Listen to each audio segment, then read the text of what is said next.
Hello, pals. It's me, Duncan. Just got back from Hawaii. I went just about every year. I missed last year. I go to these Ramdas retreats. It's called Open Your Heart in Paradise. It's the best. Really, it's the best. If you can make it out to one of these things, you should definitely go. But this one in particular, um, it's crazy. Like sometimes, I hear this from like ayahuasca people sometimes or psychedelic people. Like you don't even realize how crusty you've gotten. Sometimes it's really easy to crust up. Like your feet. Like if I look at my feet right now, it's terrible. I feel like I'm looking at like a pterodactyl's foot or so. I've got like old man feet, weird toenails. I need to go and get that fixed, get them amputated or something. But you with your feet, you could just see it. You hear the horror, from your wife. Just like, what happened? Did you stick your foot in the Necronomicon? Like how is that your foot? That's not a human thing. And then you can get it fixed, but it's really easy to like have the exact same thing happen to your heart. You don't even realize you've gotten all crusty. You've gotten thick down there. You've gotten like just imagine if we could see each other's metaphysical hearts, and you realize you look at your heart, you're like, Jesus fucking Christ, I gotta get a heart cure, something to shave these calluses off of my heart. And that's the Ramdas retreats. That's what they have always been for me. Also psychedelics sometimes, but it's really cool when you go to these retreats because they're multi-denominational. You've got Buddhists, you've got Bhaktis, you've got Christians, and you've got rabbis. And that's who today's guest is. You have so many great conversations there. And I was having a conversation with Rabbi Paula Marcus. And we were just sort of talking about like the thing that so many of us have been talking about fixating on. And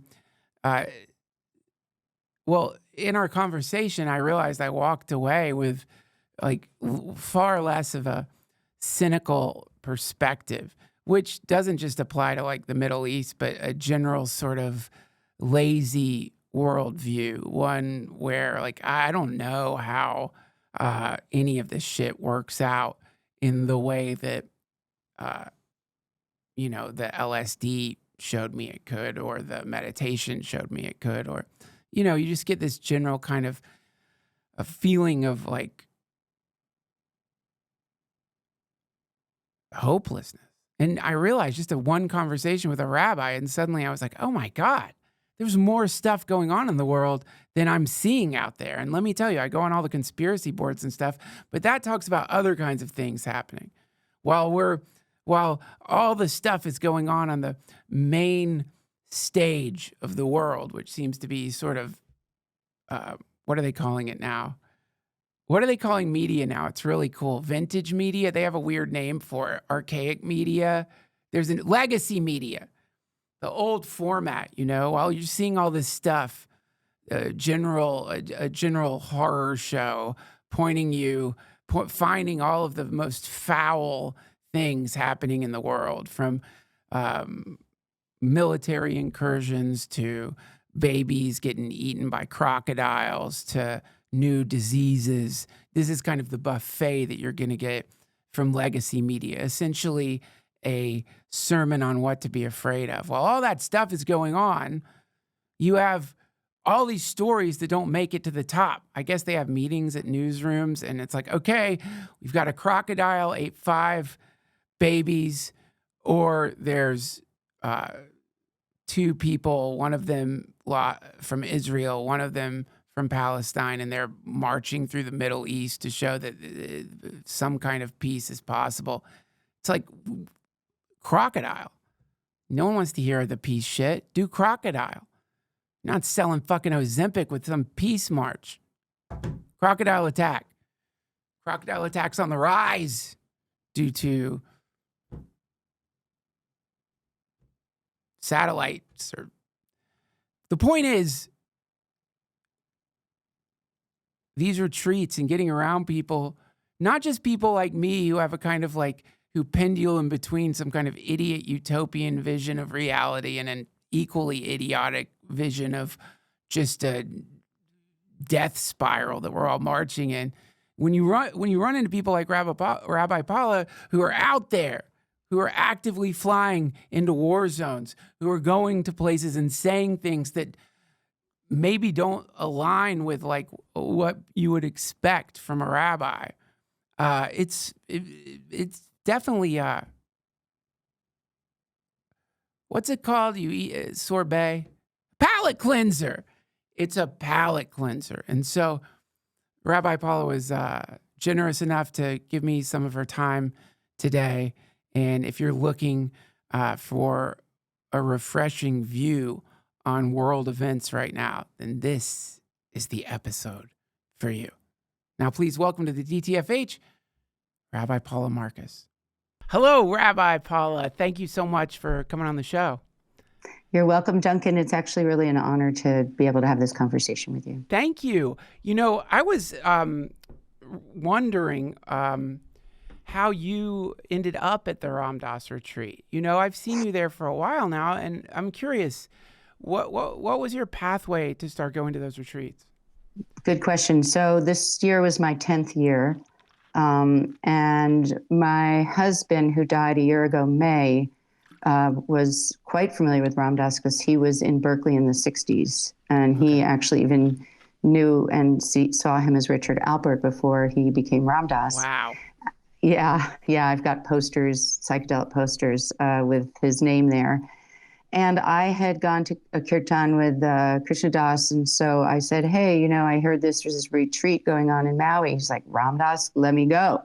So that's how we first got there. Before it was, 12 years ago because of the COVID year. And then the following year, he wasn't well enough to go. So 12 years ago was our first time there. I guess I should have gone back a little further.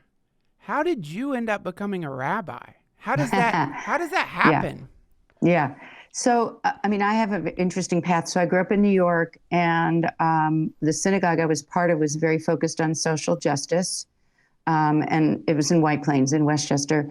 And I loved singing, and the cantor there had a group of students, high school students, who were basically in a rock choir. It was one of the first synagogues to bring, electric guitars and drums into the sanctuary. And so I got really jazzed about the music and started teaching music, Jewish music, went to camp. The cantor gave me voice lessons. So he kind of became my mentor. So I was a cantorial soloist for a long time. Wow. And I thought to go to cantorial school in New York, but I wanted to leave New York. So I came out to California, worked in Santa Cruz teaching preschool, very Jewishly connected my whole life. Yeah. But in a progressive community. And so when there was a seminary that opened up about 20 so years ago down in LA that you could commute to, I flew for 4 years from San Jose to LA to this trans-denominational seminary that's still going strong. And so I would study with rabbis from all different movements and cantors and teachers. So, there was a rabbi whose family's from Morocco, one from Iraq, Persia. There was, other women rabbis, very LGBTQ inclusive, lots of really interesting teachers. So I decided I could have done the cantorial program, but I was studying a lot of texts because I've been going back and forth to Israel and Palestine for many, many years. So I spent a year there, and my Hebrew was pretty good. So I said, I want to study text, so let me be a rabbi that sings. So that's basically what I do. Has it always been controversial? No. For never. Sorry. Go ahead. Has it always been so now as a it seems like, and I guess I should tell you that just some backstory here. I've actively avoided talking about what's happening in the Middle East because of a general sense of not understanding it at all, and knowing that anything I declare is sort of coming from not just a lack of understanding, but just a warped a warped stew of data, which I think a lot of people have, because a lot of the information that we're getting about what's going on over there, depending on where you're getting the source from, it's got bias attached to it. And that the history of the thing itself, I think, requires some diligent effort to like even understand how we ended up here. So even though lots of people who listen to this podcast have scolded me in a variety of ways for remaining silent, I didn't succumb to that, knowing that if I said anything without fully understanding what's going on, then that would just make me look like an idiot. So I haven't said anything, and so as I'm telling you, I'm fairly illiterate when it comes to the subject matter here, and anything I think I know about it, I have a general sense that is only a fragment of what could be happening. So I want to say first, thank you, because that's an unusual behavior, should I say, although knowing you like I do, you're a thoughtful person, and you thought I was going to say you were unusual, that too. But the truth is that a lot of people are speaking out without having a nuanced understanding, and using language that I personally don't think is helpful. So people ask me, are you a Zionist? I'm like, I'm not going to tell you that answer because I have very complicated feelings about Israel. Is this genocide? I'm not going to answer that. Like, I want to take a position that says the way forward needs to be constructive, right? So just a little background again, I grew up with a very, very Zionist grandmother who I was really close to. Can you define, I'm sorry to cut you off. Let's just start with big definitions. Oh wait, it says you're recording. Sorry about that. Okay, no problem. I'm back. Sorry. Okay, good. I put my phone on focus, but somebody called me about a funeral, just so you know. Do you need to take that call? No. They're going to find out. They'll figure it out with somebody else, a different rabbi. Let's start with the definition of Zionism. Yeah. So Israel as a Jewish homeland is basically the basic definition of Zionism. That Jews have a right to Israel as their national homeland. That's like the basic definition. But now we've got probably about 15 different words associated with that. Non-Zionist, anti-Zionist, post-Zionist, contra-Zionist is a new one. So there's a lot of different ways in which people are trying to figure out how to identify. And to me, I want there to be a place where Jews will be safe and Palestinians will be safe and treated as equal human beings as they should be. So, but when I grew up, I didn't know, we were not, and this is very, very common, Duncan, we were not taught much at all about who was in the land before the Jews came in 1948. We were given the same message that, Israel was a land without people for people without a land. That was the message that I grew up with. So you got the same message we got here. You got the message I got growing up in Western North Carolina, where there was a general sense that like Columbus sailed up and it was just vast, empty land. Empty land. Right. And with Jews, the Holocaust was also used as a reason for why Jews needed a safe place, which I totally understand. And the question is now, what do we do? So, there are two people in this land. There's Palestinians, there's Israelis. Nobody's going anywhere.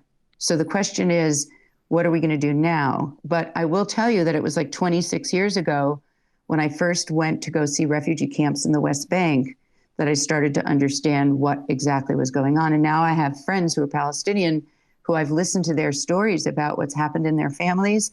And I've seen destroyed villages. And I was at a demonstration when I was there in September. I went to 2 demonstrations in September. I was there in March.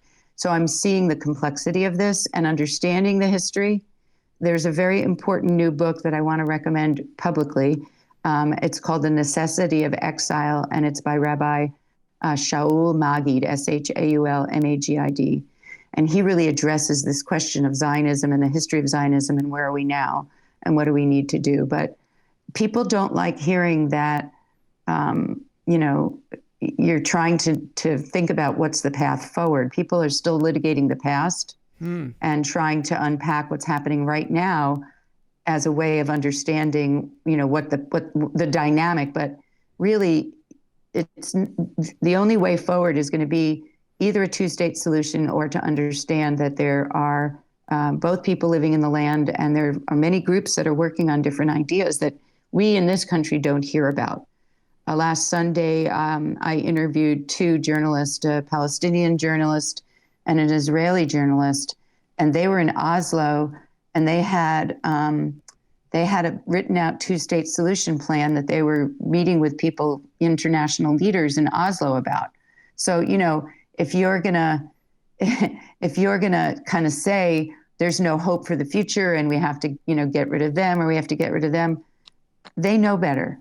I mean, they know better. The people on the ground know better. And that's the big thing I want to say. When people say to you, you're not addressing what's happening, how come you're not talking about it? Tell them to follow, and I can send you links, people who are doing the work on the ground. Because coming and screaming at me or anybody else, and that's been happening, doesn't help the people there. I have a friend that was just dragged out of a courthouse, Palestinian woman, because they're trying to silence human rights groups in Israel. She's Palestinian, Christian, lives in Jerusalem, East Jerusalem, and she was speaking about you need to let people talk and free speech is important, and they dragged her out of a courtroom. Wow. So you're screaming at me because I'm in a congregation that's a big tent. That's the other piece of all this. And so I have people speaking there who I don't agree with. They are much more Zionist, more towards the right, but they need to have a place to also share their ideas. A synagogue is a big tent, right? I may not like the message of some people, but if I want to be able to speak and I want to bring my speakers and my films, and I want to raise consciousness about what I'm seeing on the ground, I need to provide a space. And it's really, really hard because people want to put you in a box. And that's why I'm glad you haven't said anything. Okay, well, let me now just sort of summarize like my understanding of this situation, and then maybe you can tell me where I'm wrong, tell me where I'm right. So you've got how long has Israel existed in its current form in the Middle East? Since 1948. 1948. Okay, so since 1948. So, you have generations now. You have generations of people. You have generations of people living in this area. It's where they were born. They think of it as their home. Yeah.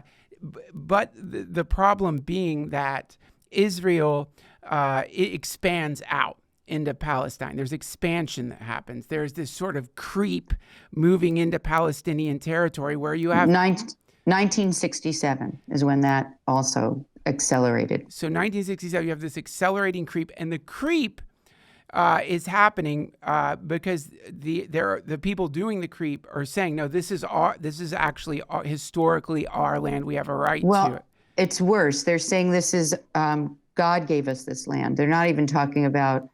There are some cases where, so for instance, the city of Hebron in the West Bank, that's where the grave of the Jewish patriarchs and matriarchs is. So that is considered a holy city according to the Bible. Right. But the problem is that was a thriving city with Palestinians, and in the 6 Day War, when Israel started going in there and the settlers started going there, now they're trying to get rid of all the Palestinians there. So right.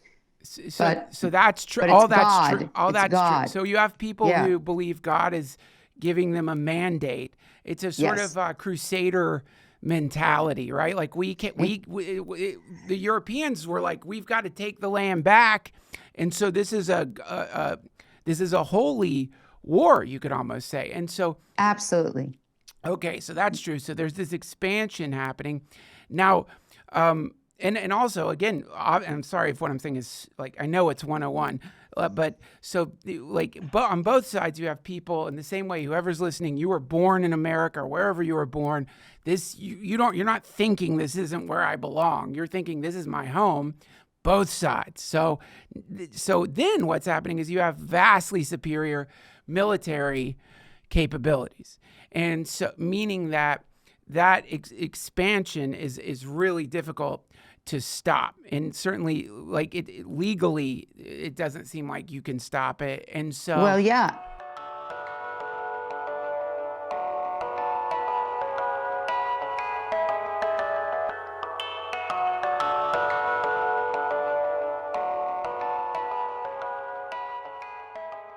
I want to thank Built for supporting this episode of the DTFH. Guess what? I just took a trip to Hawaii and I paid for almost all of it with points. Can you believe that? It actually fucking worked. And, I'm a late bloomer, so using stuff like that just seems insane to me. But here's the good news. Now you can actually get points just by paying your rent. There's no cost to join Built, and as a member, you'll earn valuable points on rent and on your everyday spending. Built points can be transferred to your favorite hotels and airlines, and even the ones you haven't heard of. There are over 500 airlines and 700,000 hotels and properties around the world you can redeem your Built points toward. Points can also be redeemed towards a future rent payment and unique experiences that only Built members can access. So, if you're not earning points on rent, my question is, why not? Start earning points on rent. You're already paying by going to joinbuilt.com/Duncan.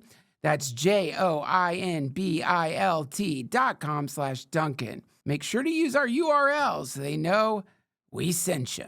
Joinbuilt.com/Duncan to start earning points on your rent payments today.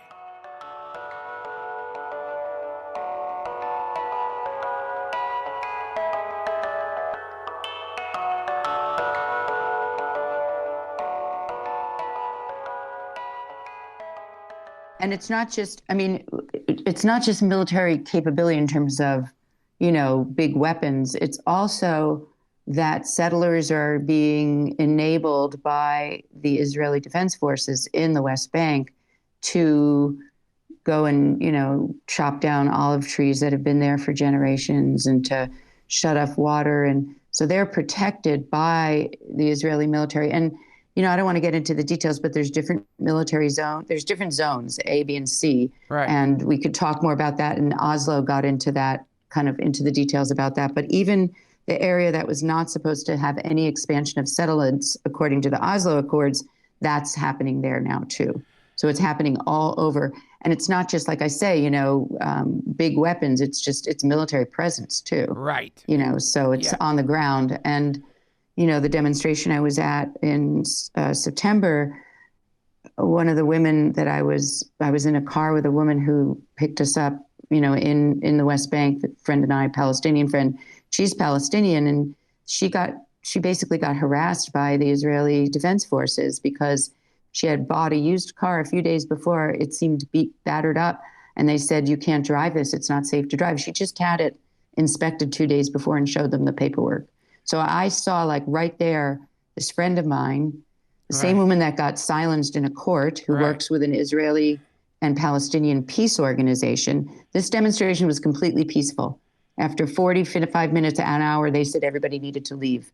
Palestinians and Israelis, Jews and Muslims and Christians were all there peacefully, and they made us disperse. So I got to see how the military enables the agenda of the settlers. And of course, with Netanyahu, it's only gotten worse because his, coalition is so messianically driven by the vision of what Israel, the full Israel should be. They don't call it the West Bank or Gaza. They say Judea and Samaria, which are biblical terms for that part of the country.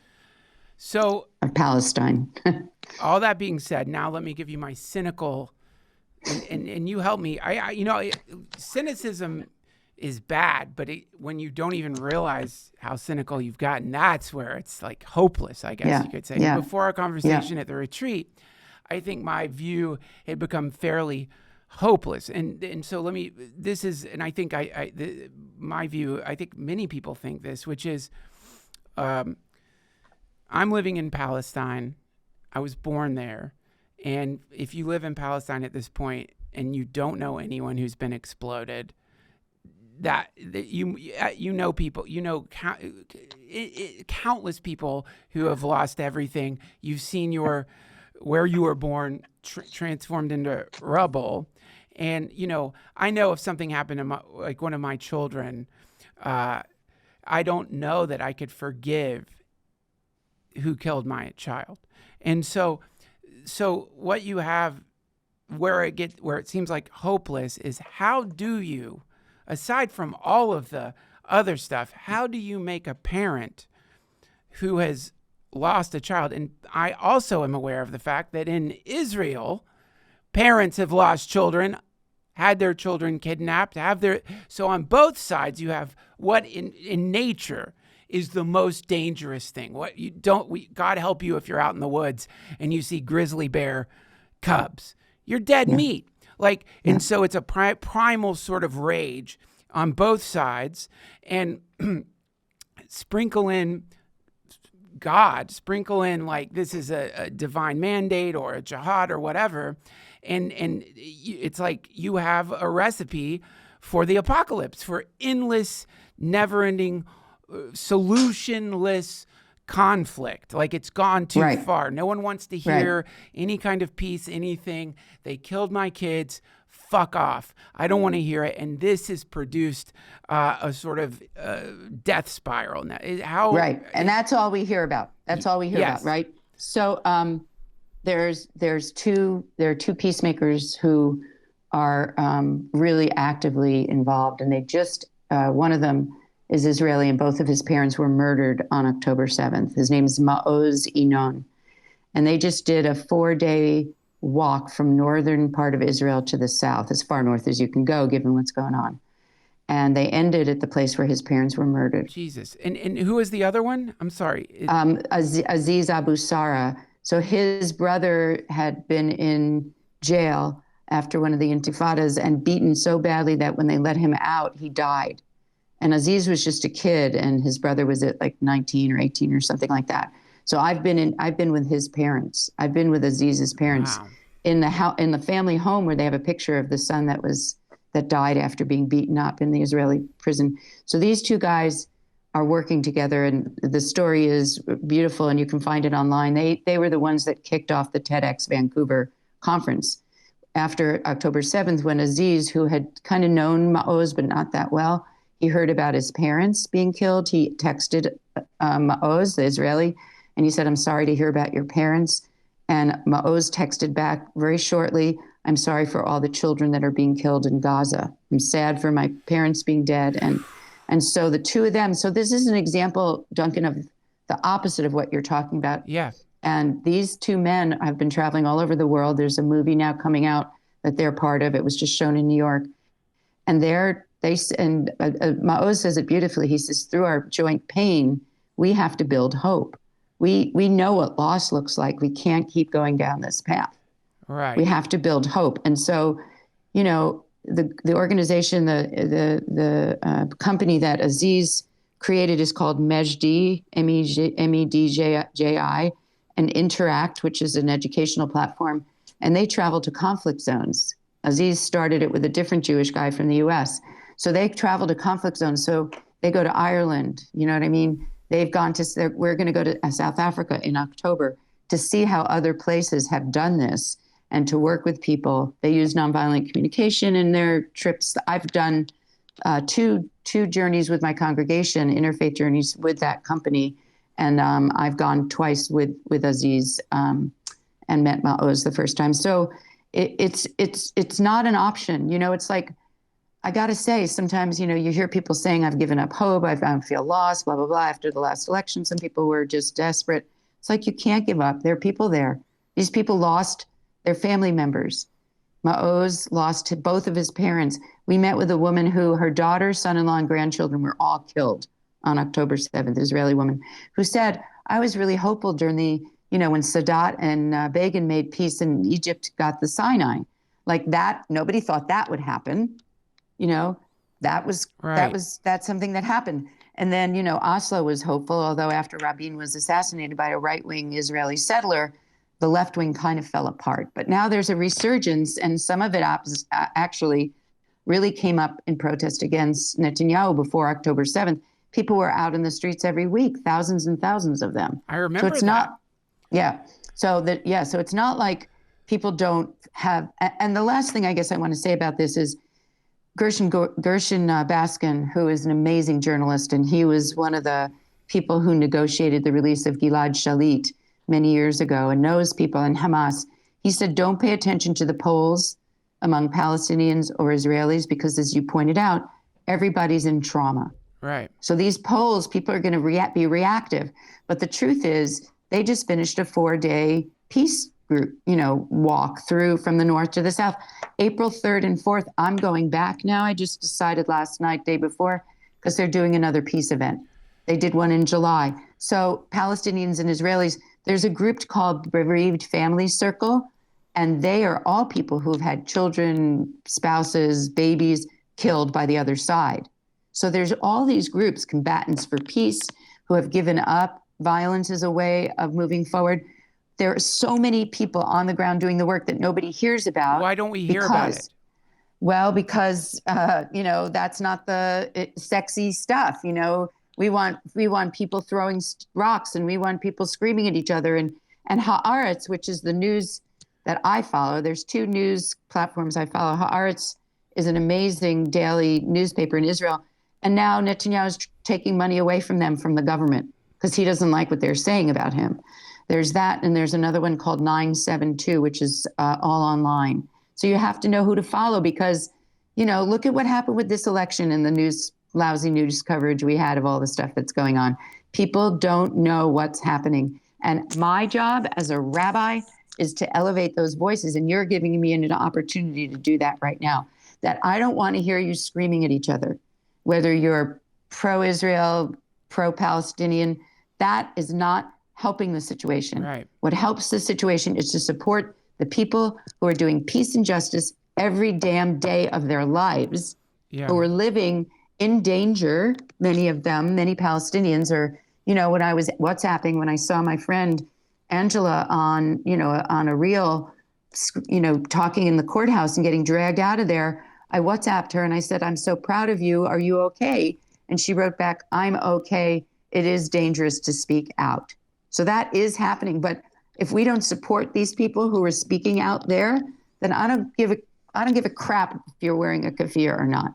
Right. If you are doing the work of trying to build peace and understanding and care and love, like Ram Dass would say, you need to understand who. You just even Google peace groups in Israel and Palestine. It's not that hard. Right. People can find them. It's not mainstream. Right. Obviously.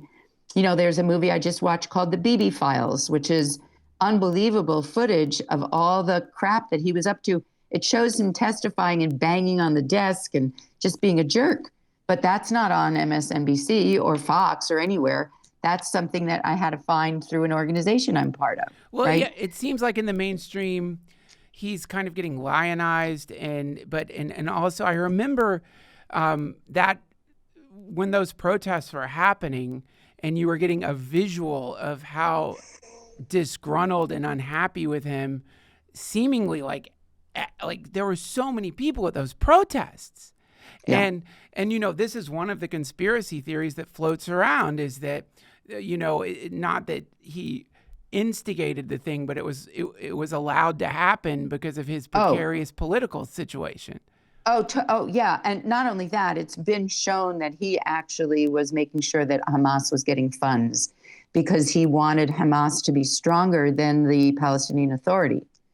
And this is verified. This is not conspiracy. That's not conspiracy. That's been verified. There's articles about, if you look up Netanyahu and Hamas funding, you're going to find a lot of stuff about it. Number one. Number two, there's another piece of all this. He's preventing an investigation into what happened on October 7th. He's really working hard to prevent that, because there were reports of the possibility of a big attack on October 7th in the Gaza envelope, is what it's called, the border there. But he was busy sending troops to the West Bank to take over Palestinian areas. So his people really cared a lot about the West Bank. So it was, one of the reports came from a woman and she was totally shut down. Like, there were people who had an idea something big could happen on October 7th. And they didn't pay attention to it. And now he's blocking an investigation of he's blocking a lot of investigations, but he is working hard to block an investigation of what really happened and how he was at fault for taking his eyes and ears off of the situation. I mean, his people want the West Bank to be Israel, so they sent a lot of resources there, and they took resources away from the border with Gaza. Well, I mean, and that's verified. So it seems like the idea is there's only one solution now at this point. If, I'm saying from I guess what would be considered the right wing there, the only solution now is utter destruction. Like use all force to completely decimate Gaza for sure. Gaza, and then expand, lock down. And so that's the view. The view is we tried. This is the other thing. It seems like the idea is like, look, we tried. We tried to work things out. They kept launching rockets at us. They kept pushing back violently. We gave them, and again, I'm just saying what I've heard. Like we gave them funding. They used it to dig tunnels. We gave them this and they that. Didn't give them funding. Also, if one last little piece of it, in this description of why so much violence, what you do is you create this kind of like idiot version of Palestinians. They're all the same, all involved. Palestinians got together. They voted, hey, you know what? Let's use this money to dig tunnels. Everyone's somehow complicit, because if you could pull, then somehow you don't have to feel bad about the bombing or something like that. Right. Similarly, every Israeli gathers around and says, yep, there's no choice but absolute destruction. And so this produces, and this seems to be the narrative that you hear spun out from the mainstream, because it seems very non-nuanced. And of course, if you buy into that narrative, whichever side you're for, then you're going to be for a kind of like, utter destruction. Yes, for one side or the other. The narrative itself seems to spawn violence. And I would love... But it's so stupid because it's not working. I mean, that's the stupidity of it. It's not working. All the wars have not brought people to feel more secure. Right. What Israel's doing right now is not going to make Israel safer, because it's like you say, it's traumatizing more and more people who oftentimes those are the folks that turn to violence when you're traumatized. But I will say one thing that I want to be really clear. I was totally traumatized when I learned about what happened on October 7th. Yes. Like, that should not have happened. It should never have happened. I will say one thing that has changed, though. The Abraham Accords, what Trump was trying to do with Jared Kushner and, with Saudi Arabia and Bahrain, and come to a peaceful, in the area, Arab-Israeli, accords, agreements. But guess who wasn't part of that, right? Palestinians. There was not any mention about a two-state solution or what should happen in Gaza or what should happen in the West Bank. October 7th put that back on the table. So moving forward, they can't be cut out of any kind of arrangement that Trump, I'm just going to say it, tries to do with Jared and, Jared's dad, who's going to be involved in all of this because he's got very intense business connections in Saudi. So, and then we haven't even gotten to Syria, which I can't talk about a lot because we don't really know what's going to happen there. We don't really know what's going to happen with Syria. Right. And some people are hearkening back to the Arab Spring, right? That happened, started in Cairo in Egypt, right, and didn't end well. But the point I guess I'm trying to make is there's a lot of things that are part of all of this. And October 7th definitely changed the equation in terms of not ignoring Palestinians anymore. I mean, you can't right now, right? Gaza and the West Bank, you can't keep them out of any of these negotiations. And, who the hell knows what he's going to do day to day, Trump. Like, I don't even like using his name, but that orange dude, who the hell knows what he's going to do? But I have heard more than a few people, journalists, say he may want a Nobel Peace Prize.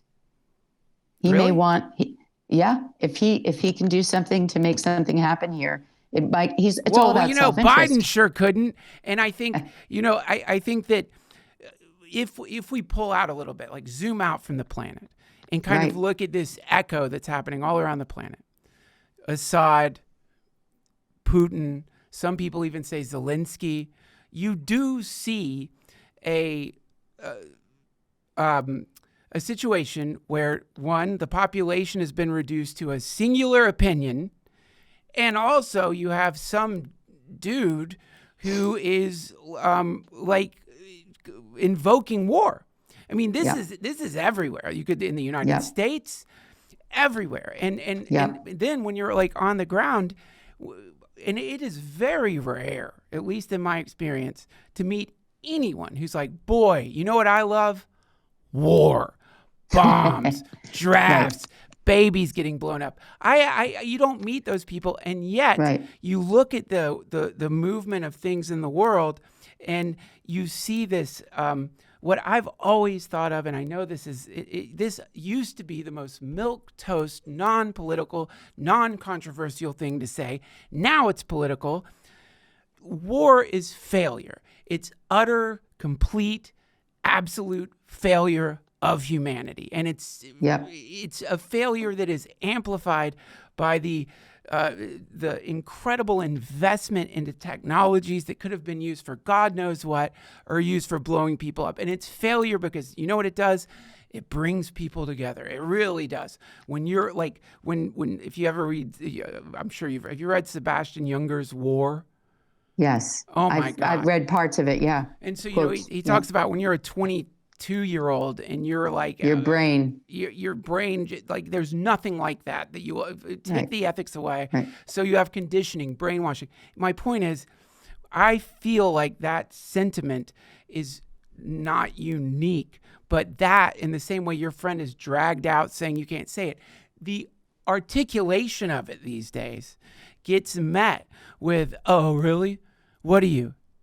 SJW? Woke? What are you? And sadly, a lot of the people claiming to be social justice workers are pro-war. And that is ridiculous. Pro-murder, pro-violence. And you know, it's never been like that. It was always, no, let's not blow each other up. There has to be a better way to work this out. Yep. You know, I agree with you. I mean, that's what I'm trying to say. Like when you see people chanting Intifada now, that didn't go well. You know, the Intifada did not go, both of them did not go well, and that's not going to be helpful. So that's what I'm saying. I want to talk to the people on the ground who are doing the work every day, who are saying violence doesn't work, who've lost so much. There's this guy, Ahmed Fuad Al-Khatib, and he's from Gaza. He's lost over 35 family members there. He's in D.C. now. He was in California, and I brought him to speak to our community. And he's like, people criticize him that he's pro-Zionist, and then people criticize him that he's pro-Hamas.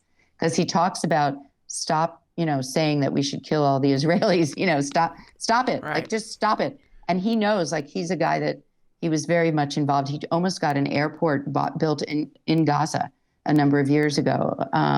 So he knows a lot of people, speaks to everybody.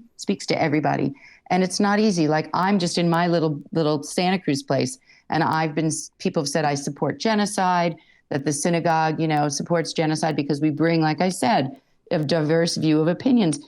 I assume that if you listen, and this is a big assumption right now, Duncan, I think that's what you're pointing out. If you listen to information based on facts, you might be able to change your mind, right? Like, is that still possible is really the question. Take aside the whole question of war, the whole idea of being so sure of your own opinion. I'll give you an example, okay? There's a book called The Wall Between Us, What Jews and Palestinians Don't Want to Know About Each Other, okay?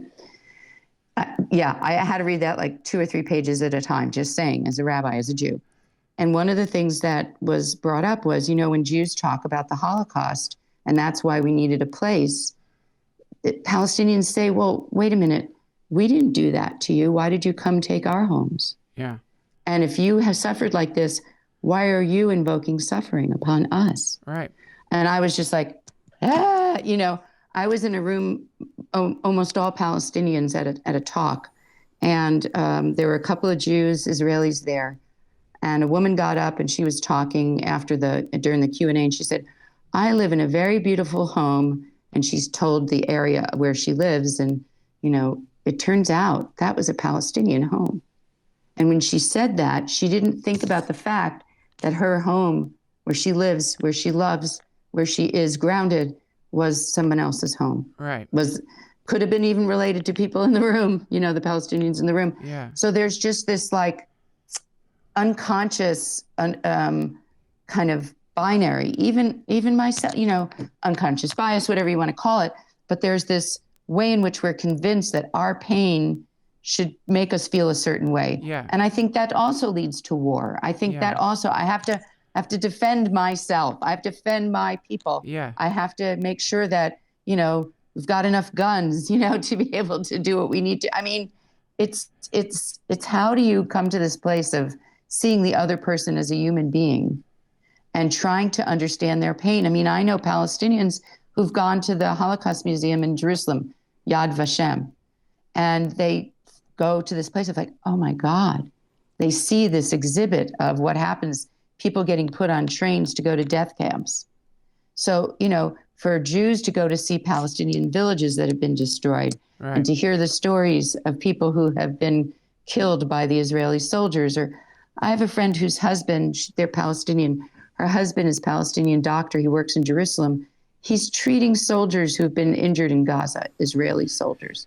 Jesus. How do you, yeah, Jesus is right. How do you get to that? The rabbi, Jesus is right. You can say Hanuman, you can say, Right. I mean, seriously, there's so many people who are doing things that we can't grok in our heads. Yeah. Like, how do they do that? His wife was stuck in Bethlehem and finally got a permit and got through the checkpoint. As he's driving to the checkpoint to pick her up, one of the Israeli soldiers he treated waves to him and says hello. It's like our brains would explode if we are in this binary thinking. That's not possible. This woman is a peace worker. Yeah. She's a peace worker. They went on vacation, which God bless them. Finally, they got a few days out of the country, and she had to fly through Jordan. Because she's from the West Bank, she can't fly out of Tel Aviv airport like her husband. Wow. They had to meet each other. I mean, this is the stuff that nobody's tracking. Not nobody. A lot of people are not tracking. And this is the stuff that when she says to me, thank you so much for the work you're doing, I just want to faint, because thank you so much for the work you're doing. Like, everybody needs to understand what's going on there. And we're humans at the core of our beings. We are humans, and we want to protect ourselves. And if we are able to push through the pain that scares us and see each other as human, then maybe we have a chance to move forward. And that's everywhere, right? That's South Africa. What happened? Truth and reconciliation. Right. They had to have a process to be able to do that. And things aren't perfect there either. But still, they had a process where they, we're talking reparations in this country, right? For people whose families were slaves, who have that, in their history and impacts what they're able to do or not do now.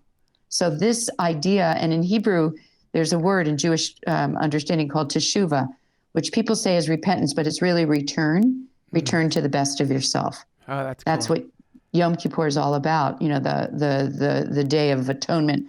But there's an ongoing system to do that every night, every month, and once a year in a big way, 1 month out of the year. So this is what we need to understand. And, Maoz and Aziz know that. And when the two of them speak together, and Aziz talks about the dream that he had, and his parents come to him in the dream, and, what they would want of his family is to be peacemakers. They don't want their death to be in vain. Vivian Silver, she was an amazing, amazing woman. She started an organization called Women Wage Peace. She would drive Palestinians from Gaza to medical appointments in Israel. Wow. And she was killed. She was killed on October 7th. I mean, you go and you see the exhibit that's going around. I think they're bringing it to Florida now, is in New York and in LA, of what happened at the music festival, the Nova Music Festival. And you go and you see that exhibit and you go, these kids were, they were peacemakers. They were not, they were not like horrible, human beings. They were trying to have fun, like Burning Man, and they did bring part of the exhibit to Burning Man so that people could see it, and I can't believe this is happening, but it's amazing. There's a group called Standing Together. That's the group my friend Angela works for, the one that was dragged out of the courthouse. So Standing Together now is putting up, listen to this, on bus stops. You know how you have all those posters? Yeah, sure. They're putting up photographs of children who have been bombed in Gaza so that Israelis will have to see it. Wow.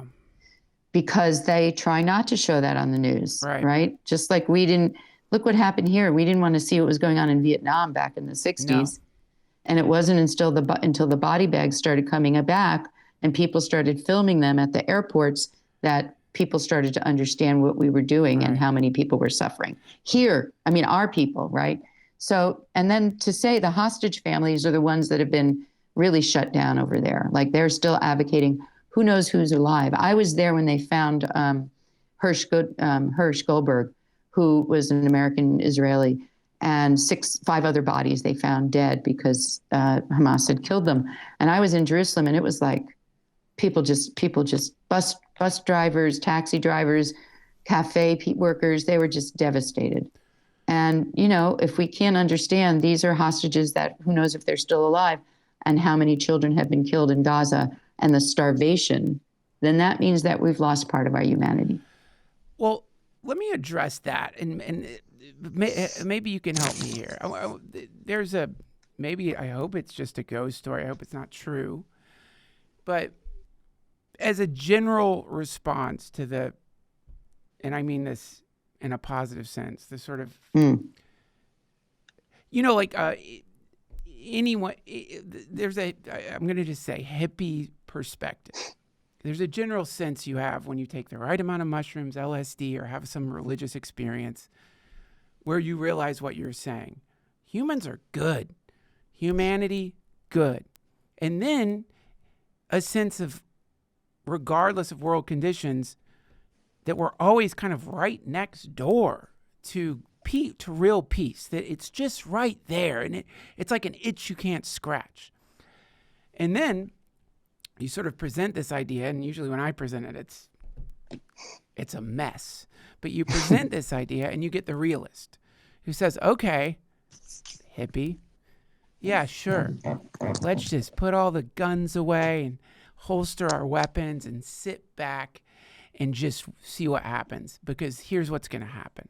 Somebody, some country, some ideology is going to take advantage of your compassion and use that to conquer you.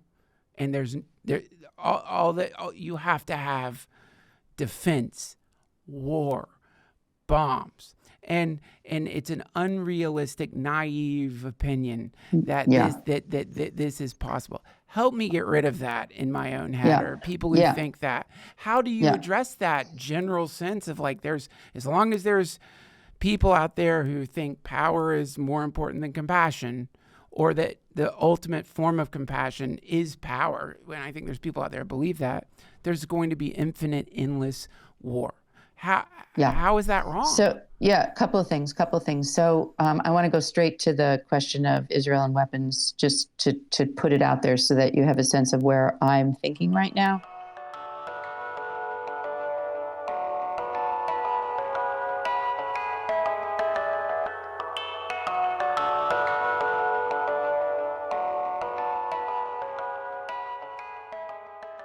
This episode of the DTFH has been supported by my friends over at Cornbread. Okay, if you want to give someone an awesome Christmas present, here it is. Cornbread has the DTFH sleep stamp of high approval. You got to try their sleep hemp gummies. Friends, my God, these things make me sleep like an angel. I try everything out that I promote on the show. And I happily slurp back one of these sleep hemp gummies. And oh my God. Fell asleep, and not just like, if you have ever like taken the slop they dish out at CVS, God help you if you've taken like diphenhydramine or any of that shit. That is not sleep. That's like a goblin slapped you and you passed out. You wake up sick the next day. You feel horrible. Also, it's like terrible for you. This has got mixed in all kinds of stuff. It does have melatonin, but what it does have is a full spectrum hemp extract, valerian root, chamomile, and lavender. So you're getting like that nice sleepy time cup of tea mixed in with CBD. And my God, it gives you that relaxed, floating on a cloud feeling right before you fall asleep. Seriously, for my friends out there having a rough time sleeping, you've got to try this. It works, I'm telling you. And I want to know what you think about it too. If you're looking for a healthier way to relieve aches and pains while getting a better night's sleep, cornbread hemp, USDA organic CBD gummies are the way to go. They're full spectrum, including THC, flower only, and third-party lab tested. If you want to give cornbread a try, they're offering my dear listeners buy one, get one free on all products. Just visit cornbreadhemp.com/Duncan and use promo code Duncan at checkout. That's cornbreadhemp.com/Duncan and use code Duncan for buy one, get one free on your first order. This is the good life, friends. And by the way, I'm just going to say it out loud. Sometimes when I buy people Christmas presents, I want to keep the thing that I buy them for Christmas. So if you get buy one, get one free, it's the best of both worlds. You can get your dear insomniac pals something that will help them sleep and keep a little bit for yourself. Thank you, cornbread.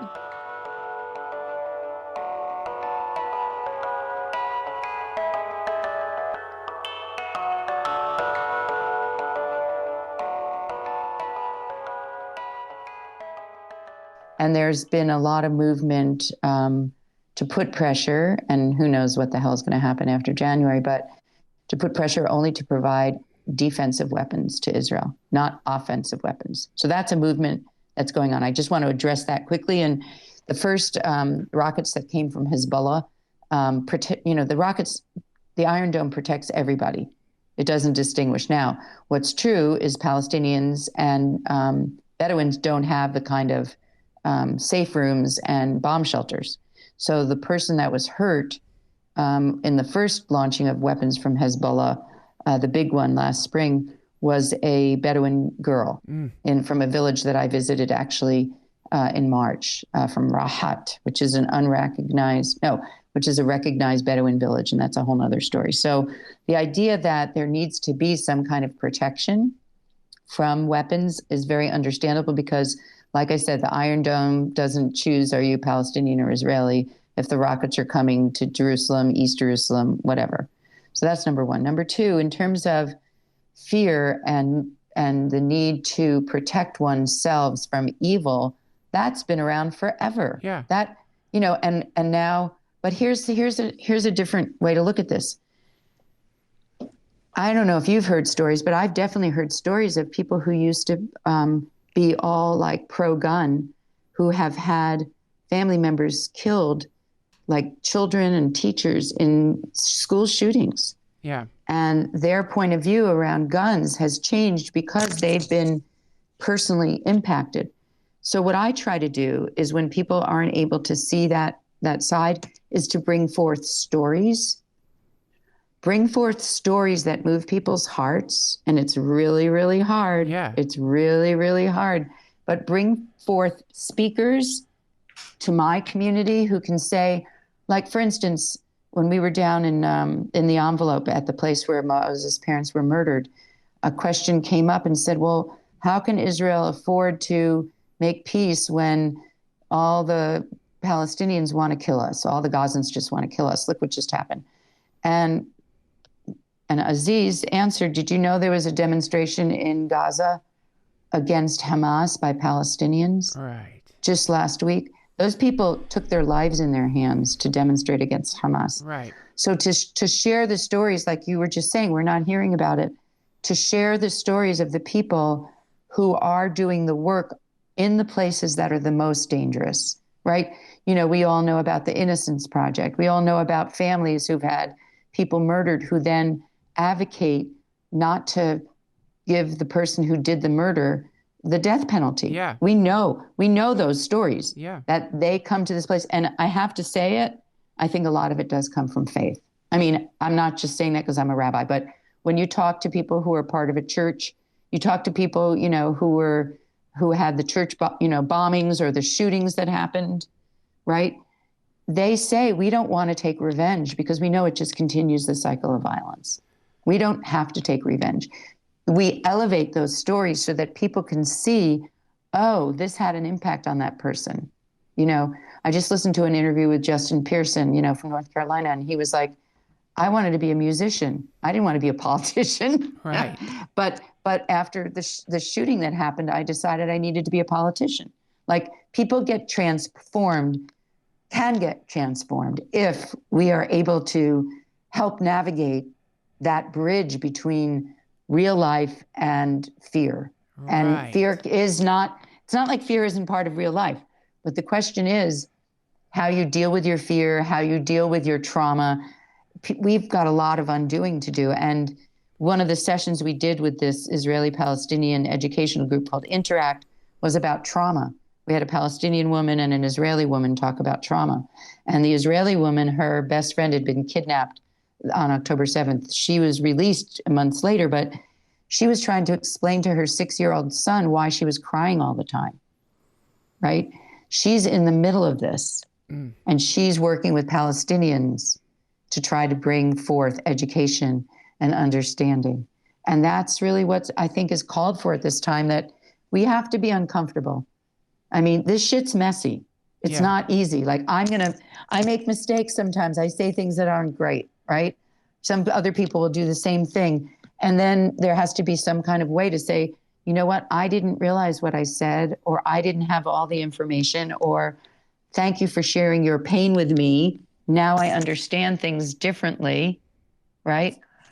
And I that's my work in the world, is to have to do that. Look, my late husband went down to Bogalusa, Louisiana to do civil rights work right after Cherny and the murder of I'm always forgetting their names, the Jewish boy and the not Jewish boy. And he went down there and risked his life to be down there. Yeah. That was dangerous. But the truth is, I went down to Nicaragua during the Sandinista Somoza conflicts, during the Iran-Contra affair, to bear witness to what's happening there.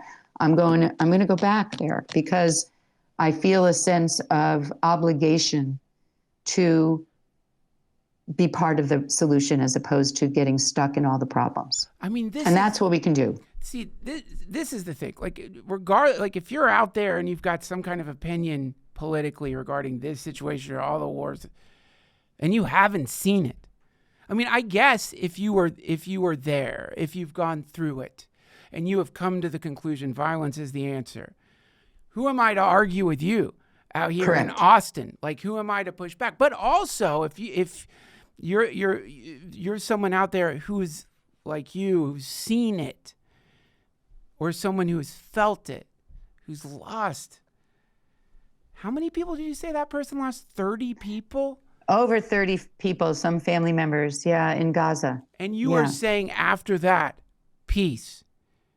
Then how can you, any of us who only have a philosophical understanding, probably that we've gathered from TikTok or Fox or CNN or whatever, how can we then say anything counter to that? I'm not saying we shouldn't have a voice, but I think because of how you've really plunged yourself into these very dangerous situations, not just physically, like dangerous for your job, dangerous for just danger. You're dangerous. I don't think we can be friends after this. I'm just kidding. I'm joking. I know. But and so you're saying, like, I think there's one step back before the fear, which is, and again, maybe this is cynical, I think that a lot of us don't want to be wrong. Before the trauma, before whatever, I think there's a lot of people invested in a point of view that they became convinced is the point of view, and they hear things like this, that point of view is challenged, and rather than the moment you realize, oh, wait a minute, this means I'm wrong, you're like, they must be. I don't want to say I'm wrong. I don't want to say I fucked up. I don't want to say I got brainwashed, propagandized. I don't want to imagine I'm some puppet of the military industrial complex. I want to think I'm rational, logical, and that I'm an adult who knows what's going on. And then you hear things like this. And truly, like, man, if we have people walking around from both sides who've lost people and they're saying peace and you're not saying peace, I think you have to take a good, long, hard look at how you came to that conclusion. Yeah. And I look, I mean, I guess for me, I've been part of nonviolent, direct action since the 80s. Like, Yeah. And the way that we did it, honestly, I mean, I've been in the protest movement most of my life. And the way that we did it is we had nonviolence preparations and we made agreements with each other. And we showed up in ways that were really trying to de-escalate, but confront, speak, as Gandhi, speak truth to power.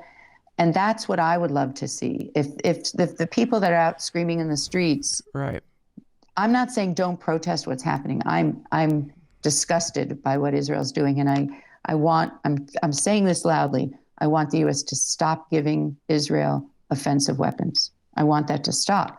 So that, that's dangerous to say, as you mentioned. Yeah. But the point I'm trying to make is this is not helping the cause even. So what happens is other people see these protests and they go, that's anti-Semitism. Or, my kid's not safe at a college campus. Right. Or, in Santa Cruz, we had people blocking the entrance to the university last spring, and an ambulance couldn't get through to a kid who needed emergency medical attention. I get a text from a mother from the congregation, can't get back to her children. The babysitter needs to leave because the campus is blocked. Yeah. So peaceful encampments are one thing, if you're trying to interact there's a group called Atidna. Actually, they've started in Austin at University of Texas, and they bring together Israeli and Jewish and Palestinian Arab students to talk together. So that's way more productive than people not being able to get to their kids or medical, ambulance not being able to get into a college campus to save a young person's life. 100%. And I must say, when I see these videos of people going onto a train, who here is a Zionist? Who here is a Zionist? Or any of this kind of like hardcore violent stuff that is exactly what happened in Germany. Like, no, yeah. What's the difference? Then because I'm somewhat of an idiot, my point of view is like, I don't want to be on that team. Whatever team that is, fuck them. That's horrible. What if my kid, I'm just imagining just like if I was on a subway and my kid's there and he sees a thing like that. And then I have to explain like, oh, well, these are people who are trying to intimidate Jewish people and terrify them. So I get pissed. And then I'm like, no, fuck that. And so, yes, I hear what you're saying. It's like when I was coming up, the idea of like speaking truth to power and social justice was not to like duplicate methods used by Nazis in World War II. It was this sort of like, it was much more effective and terrible, which is to, in a calm way, and I'm not saying you shouldn't be angry or whatever, but in a calm way, demonstrate peace.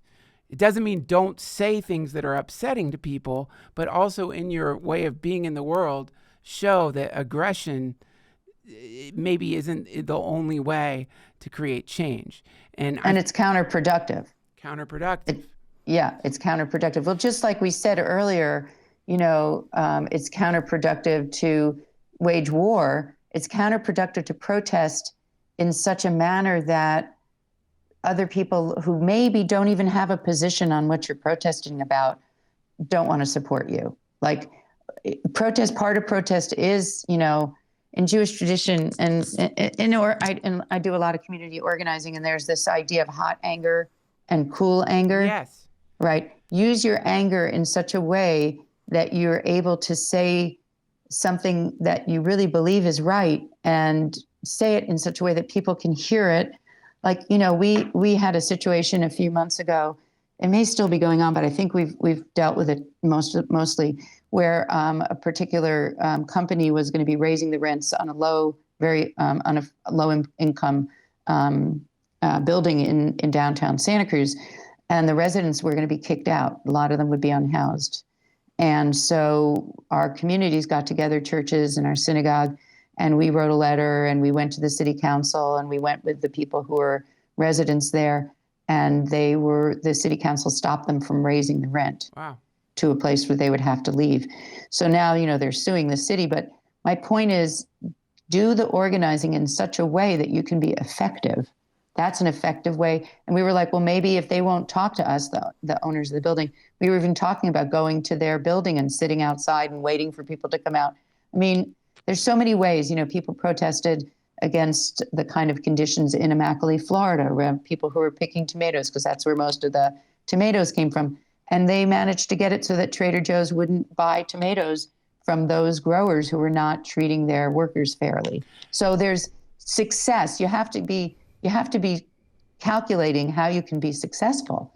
You can't just go out there and scream, because that's not going to work. So